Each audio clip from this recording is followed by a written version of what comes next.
ओम श्री गणेशाय नमः। श्रीमन्नारायणीयम्। ओम श्री कृष्णाय परब्रह्मणे नमः। दशकं 33 श्लोका 9। तावत् समेत्य मुनिना सगृहीतपादो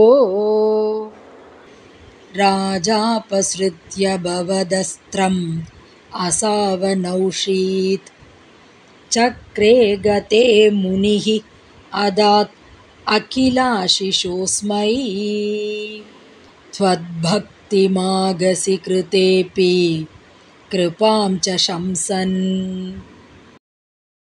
Word by word meaning. Tavat, then. Sametya, having come back.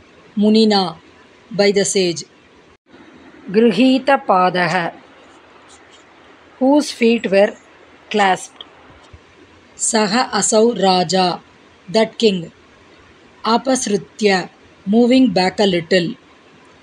Bhavadastram anaushit, praised thy weapon Sudarshana.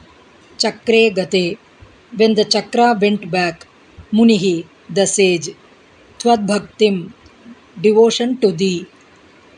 Agasi krite api, in spite of having been wronged. Agas, offense. Krupam cha, the king's kindness also. Shamsan, praising. Asmai, to the king.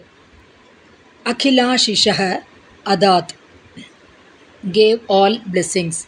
Full meaning. Then the king whose feet were clasped by the sage who had come back moved back a little, withdrew his feet out of humility, and praised thy discus Sudarshana. When thy discus then withdrew, the sage praised the king's devotion to thee and his kindness in forgiving him in spite of having been wronged, and gave the king all blessings. Om Tat Sat.